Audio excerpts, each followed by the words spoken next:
Hello and welcome, friends. Yes, let's continue the exciting series together. Imagine with me. The hero everyone thought was defeated returns from the ashes of loss with incredible power. But this time he holds a mysterious secret discovered in the other world. A secret that could change the fate of the entire universe. In this episode, a shocking surprise reveals itself at the climax. New allies join the battle from where no one expects. A rift in time and space threatens to swallow everything. And don't forget, subscribe to the channel and hit the bell so you don't miss any updates. Now, what are you waiting for? Let's continue the journey. Which character's fate do you want to know about first? The sky was unusually clear for this time of winter when I began packing my luggage to accompany Dima, the only patient who visited me a week ago on her trip to her country, Jartin, after I had sent her my response of approval with her dawn messenger, who came to me carrying another bag of gold coins. As soon as I finished packing my belongings, I slipped 3 large bottles of soothing liquid herbs into my bag.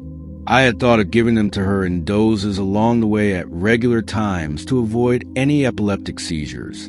Then I gave Salah 5 gold pieces for his hospitality to me in the previous days, carried my bag, and headed to the entrance of the valley where her messenger told me that a horse-drawn carriage would be waiting for me there exactly at noon. A carriage driver was waiting for me, another man in his 30s, with a stern face.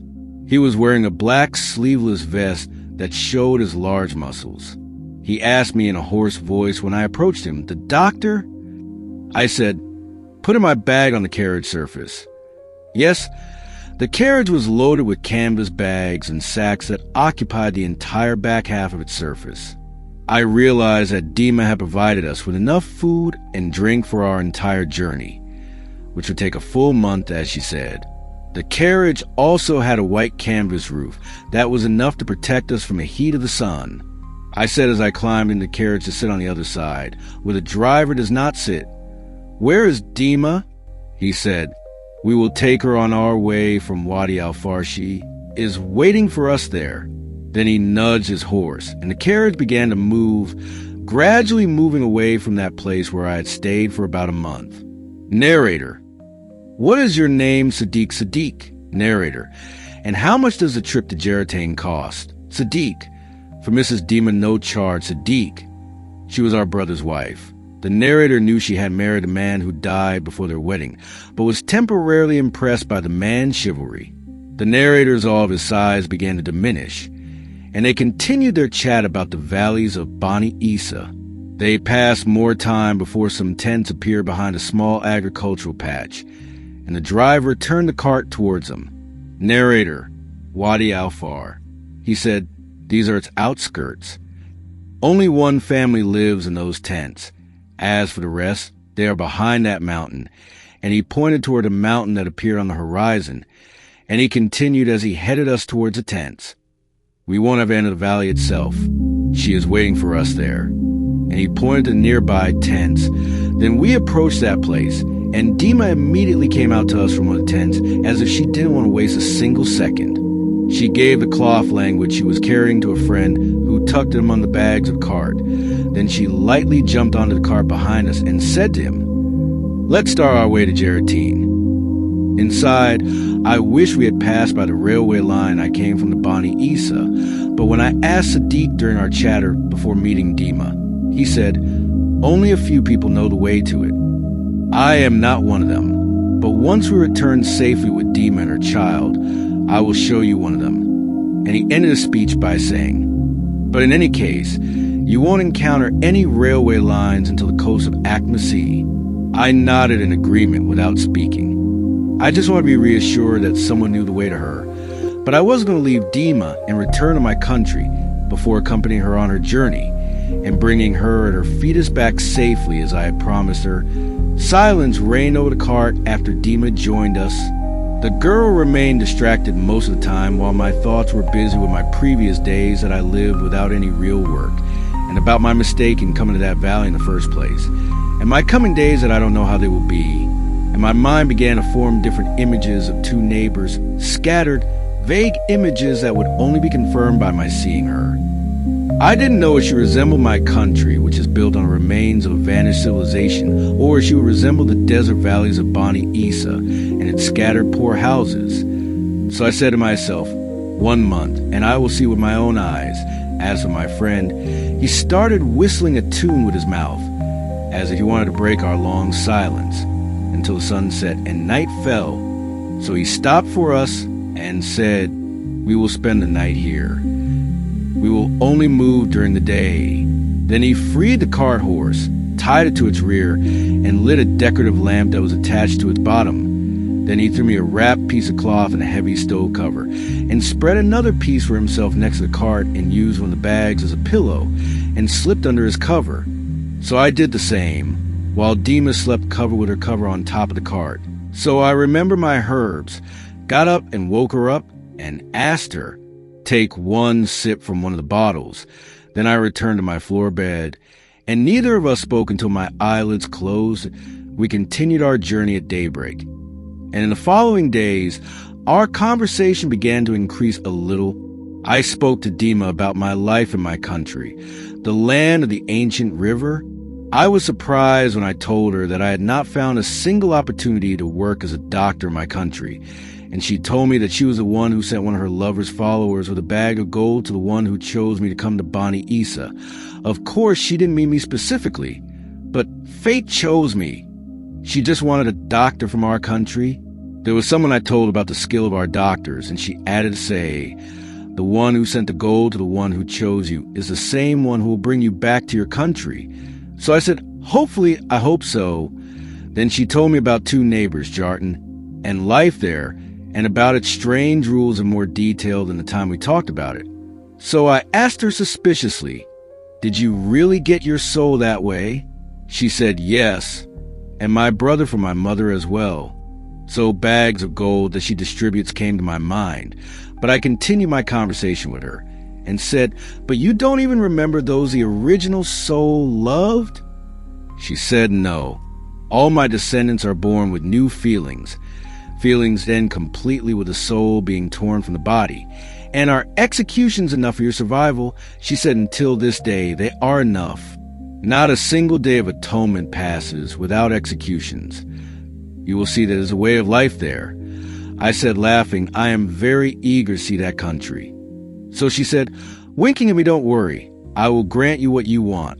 The following days all passed similarly. We move by day, talk about anything. A friend continues whistling different tunes. We stop at night to get some sleep until the dawn of the new day and continue our way again. Then the 10th day arrived, and with it the air was laden with the smell of the sea, and the canvas roof began to flap strongly with continuous breezes. So I realized that we were close to reaching the seashore. Then the vast body of water appeared before us when the cart took a slope which we descended very slowly, as did the wooden buildings lined up near the coast, while 3 small ships stood moored in the water near the shore. The cart continued to approach until we reached the beach, where a friend stopped it and left us to arrange everything with the owners of the ship heading to Jartin, and was absent for a little while before returning to us with a short man wearing wide trousers and an open vest revealing his large belly. The man said 20 gold pieces per person and 40 for the cart. That amount was greatly exaggerated. Even Dima, who was spending gold as if she owned a treasure, showed such surprise on her face that it suggested she did not expect a man to exaggerate to that extent, and she said, objecting, "This is too much," he said, while looking at her belly. The text is a short excerpt from an Arabic narrative, focusing on a conversation where a character speaks with clear malice about the value of a baby. A character addresses someone as neighbor. The speaker implies the baby has a very high value. The price of the child when born will reach many times its weight in gold. The statement is made with clear malice. The moment Nadim revealed his tattoo was the literal meaning of time stopping. The grass around me suddenly stopped moving. The buzzing of the insects hovering above it disappeared. All sounds disappeared as if my ears had gone deaf. My chest tightened as if the air had been cut off from our surroundings. Everything froze in place, except for those tears that welled up in my eyes before falling to my cheeks without stopping. I didn't realize it until I turned around and ran away in panic. My feet were running unbalanced until I fell more than once. I would get up and continue running quickly. Then my leg muscles would lose balance again, and I would fall again, to get up and run without thinking. My heart was beating with a strength I had never felt before, and my eyes were filled with tears, while one word was raging in my mind noisily: Nasla. I remember that I did not go to the courtyard or the cart square where my mother was waiting for me, but continued jogging home directly until I reached my bed in my dusty dress and slipped under my bed, my body trembling to complete my crying. Hours later, my room door suddenly opened. My mother was very angry. She yelled at me after her anxiety increased because I did not meet her and my father after the day's ceremonies ended at the cart square as we had agreed, but her angry facial expressions quickly turned to severe panic after she saw my appearance, especially when she lifted my cover, finding that my knee was injured as a result of my repeated falls while jogging. So she asked me in cautious anxiety, "Gufrin, what happened to you?" I did not answer. My face remained frozen and distracted. So she repeated her question while examining my knee and the clotted blood on it and on my dress. "What happened to you?" Tears flowed down my face again. Before I said, my lips trembling, "I am fine, Mother." She said, "Who did this to you?" I wiped my tears on my finger and said, "No one. I'm just fine." She said, "I won't leave you until you tell me what's wrong." I said, shouting, "Leave me alone, Mother." I continued crying again and said, "I told you I'm fine. I'm fine. I swear to you I'm fine." She shook her head dejectedly, then left the room saying, "I'll send someone to your father to tell him you returned home. He preferred to stay in the courtyard lest you go there and find none of us." Then she closed the door behind her. 4 hours passed before I got up from my bed and headed to my mother's room. I knew she wouldn't taste sleep. Before being reassured about me, my father was sleeping in his room after returning home. So I realized she hadn't told him anything about my condition, and I entered her room after she permitted me to enter. She was sitting on her bed watching my face. So I stood in front of her and said directly, looking at the floor, "I love Neslia." She asked in extreme panic, such as I had never seen on her face before. "What?" I said in a voice choked with tears, "Love Neslia." She jumped from her place and said, staring at me, "How? How did that happen?" Tears flowed from my eyes, and I threw myself into her arms, sobbing hard. She patted my back, then calmed down little by little, and I began to tell her what happened between me and Nadim from the first time I saw him outside the school until the afternoon of that Day of Atonement, and why Mother remained silent, not uttering a single word. She just listened to me. When I finished, she was silent for a moment, then said while I was in her arms, "The Nasalis are traitors, liars, selfish. He knew from the first day that you were an honorable woman, yet he continued a seduction of you to attach your heart to him, a devil among their devils. Do not be sad. This is life. We must go through harsh experiences that shake us to pass on our experiences that carry us safely through our remaining years. You will grow up, and you will remember these days and laugh at them. Later, you are beautiful, and many honorable men will knock on our door for you to complete our offspring with honorable children who carry our pure blood. Don't go to school in the coming days. I will go tomorrow to tell the headmaster that you are sick, and your father and I will do all our best to help you in your studies in the coming period. And I promise you that you will achieve better results than your previous exams." So I nodded my head with a sad smile, then slept next to her. I remember that my dreams at night were many and very intertwined, but all of them were buzzing with one sentence: the women, my aunt. I didn't go to school. The following days, my mother tried to occupy my time with everything available, whether it were household chores or studying my lessons together for more hours than usual, or going out with her and my father in the evening some nights to wander the streets of Jaweda lit with oil lamps before heading to a nearby pub where one of the acrobatic troupes performed their humorous shows every evening there. My mother didn't tell my father anything. She knew how worried he would be if he knew about the matter. This is the last thing that was expected to happen in our house. My mother deliberately read books to me in my father's library, all of which revolved around women's crimes or betrayals, and their executions. She thought that would make me more. Dad hated his old self. But what happened was the opposite. With each day, I missed him more. I knew that he had left Jueda and would not return in case he made any mistake that would lead him to the execution platform. But I wished he hadn't done that. MY's soul always told me that there was something in him that was different from the women my mother used to read to me about. It was enough that he was educated, and I had not seen any harm from him. But my soul returned to say, it is not about him, but about his sinful soul that has carried the mark of sinners for thousands of years. Then the thought of him standing on the execution platform crossed my mind more than once while I was a judge of the platform who gave the platform shooter permission to shoot him in the head, and my heart would contract severely. I did not tell my mother that I was still thinking about him, but that was the truth. I could not get him out of my mind for a single moment. Even my dreams became all about him. I used to tell myself that these were withdrawal symptoms that would decrease with time. But what was happening was that every day that passed, my longing for him increased more. Than I returned to school after a full month's absence to pass the final exams for that year. As if fate wanted to help me forget him, I found my place had changed and became in another seat in another classroom, and so the wooden bench disappeared from my sight forever, as I knew that the high school the following year would be in a completely different place, far from that school. I was taking exams in the morning. Then I would leave school at noon looking to ground as I crossed the gatherings of boys outside the school. I knew he wasn't among them, but I didn't want to give myself a single chance to even think otherwise. Then I would join my father's cart to our home, repeating every day exactly like the previous one, until the exams ended and we had the 2-month seasonal vacation. Waiting for the results to enroll in higher schools, that vacation was the most difficult in my life.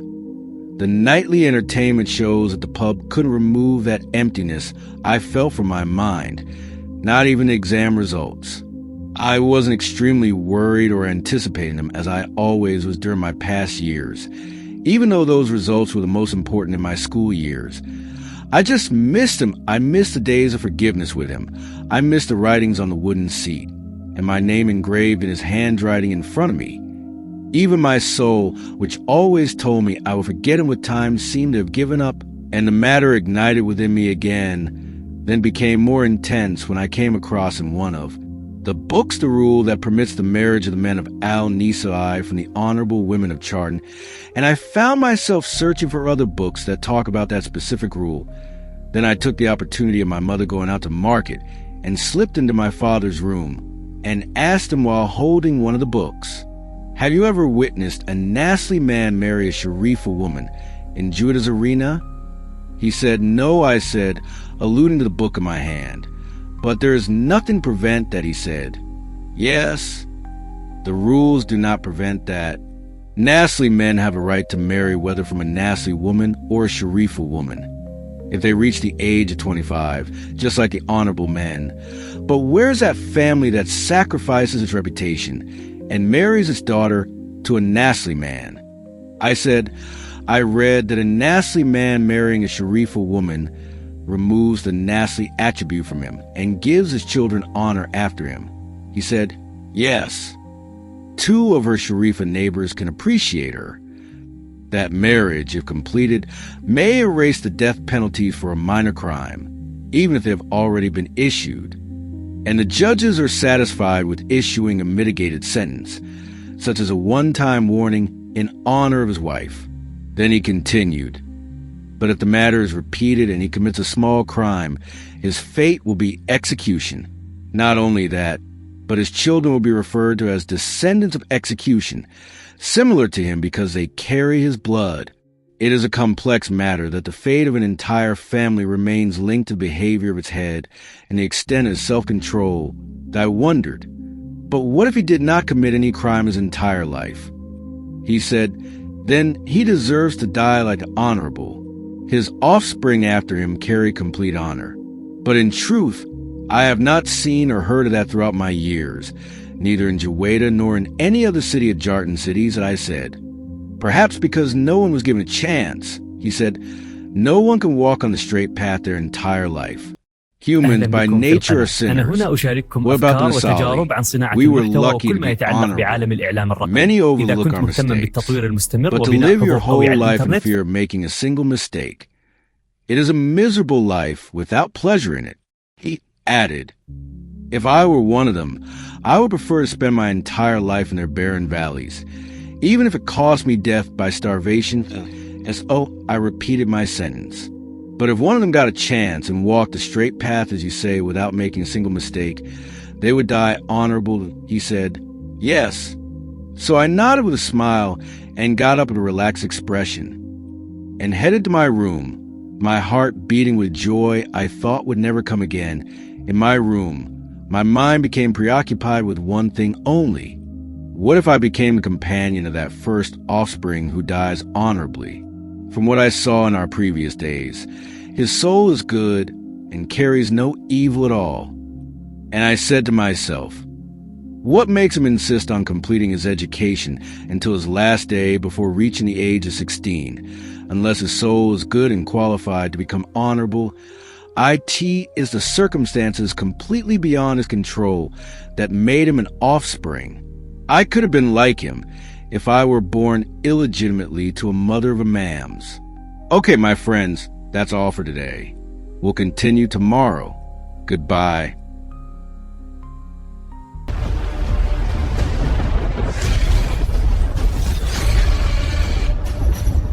The darkest hour.